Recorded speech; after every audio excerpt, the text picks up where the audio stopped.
Lisons ensemble Jean 14, le verset 23, et nous allons le lire dans la version Louis II.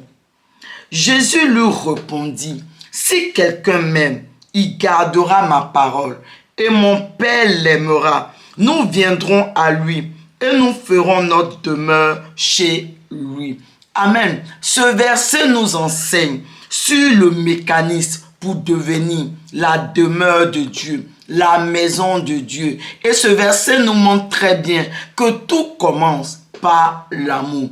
Je dois aimer Dieu de tout mon cœur, de toute ma force, de toute ma pensée et de façon concrète. Qu'est-ce que ça veut dire? La Bible nous enseigne qu'aimer Dieu, véritablement, c'est garder sa parole, c'est obéir à sa parole, c'est mettre en pratique sa parole.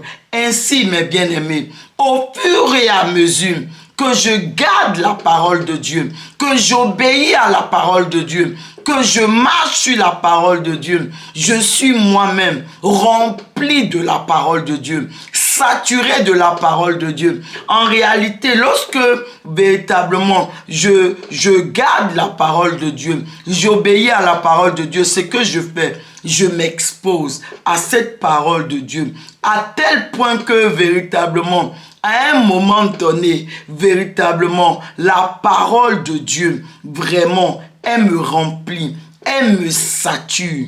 Amen. Souvenez-vous, dans l'ancienne alliance, le tabernacle, qui était véritablement la première image du temple de Dieu, avec le peuple d'Israël dans le désert.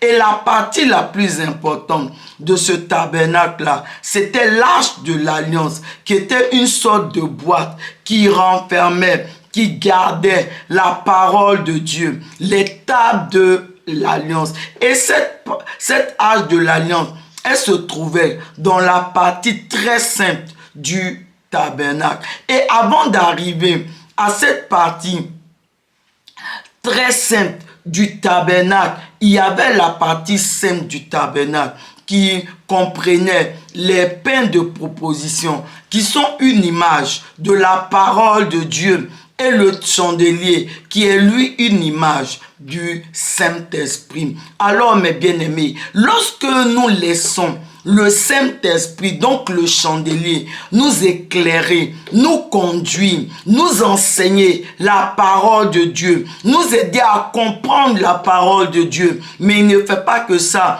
il nous conduit également à lire la parole de Dieu, à méditer cette parole et à la mettre en pratique. Et au fur et à mesure que nous sommes véritablement en train de le faire ainsi, bien-aimés, nous sommes saturés par cette parole de Dieu. Nous sommes remplis de la parole de Dieu, à tel point que véritablement, vraiment à un certain moment, nous devenons, parce que nous sommes remplis de la parole de Dieu, parce que nous gardons la parole de Dieu, nous atteignons l'arche de l'alliance, la partie très sainte du tabernacle, parce que nous allons devenir nous-mêmes cette arche de l'alliance, cet endroit, ce lieu, cette personne qui garde la parole de Dieu. Et en ce moment-là, puisque nous allons garder la parole de Dieu, nous allons devenir véritablement la demeure de Dieu, le lieu où Dieu prend plaisir à habiter et à demeurer. Amen. Souvenez-vous également, lors de l'inauguration du temple de Salomon, par le roi Salomon lui-même et par tout le peuple d'Israël, il a fallu transporter l'arche de l'alliance de la cité du roi David jusqu'au temple de Salomon qui venait d'être construit. Et ce sont les sacrificateurs et les lévites qui vont le faire. Et la Bible dit que lorsque les sacrificateurs vont déposer l'arche de l'alliance à sa place qui a été construite dans le temple de Salomon, la Bible dit que la nuée va remplir le temple et la gloire de Dieu va remplir vraiment le temple, de telle sorte que les sacrificateurs ne pourront pas rester dans le temple. Ils seront obligés de sortir, ils ne pourront même pas faire le service. Et en quoi, qu'est-ce que cela veut dire concrètement pour nous?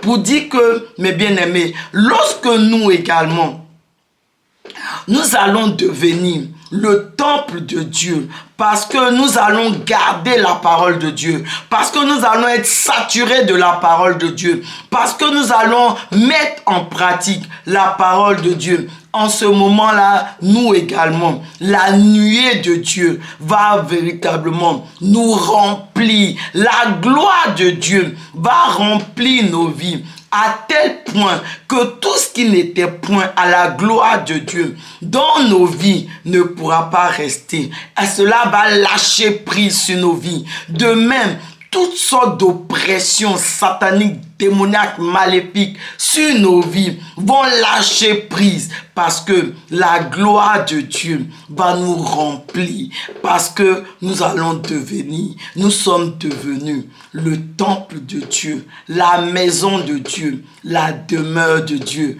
le lieu où Dieu lui-même, il prend plaisir à habiter. Gloire à Dieu. Élevons la voix ensemble et prions. Seigneur, merci parce que Seigneur, tu t'as plu de me choisir comme vraiment ton temple, le lieu où tu désires habiter. Et alors que je te prie maintenant, Seigneur, en ce jour, Seigneur, fortifie-moi véritablement à garder ta parole, à appliquer mon cœur, Seigneur Jésus, à garder ta parole, à véritablement obéir à ta parole, à mettre en pratique ta parole, de telle sorte que véritablement je devienne effectivement ta demeure, ce lieu où tu prends plaisir à habiter, et que véritablement ta nuée, ta gloire,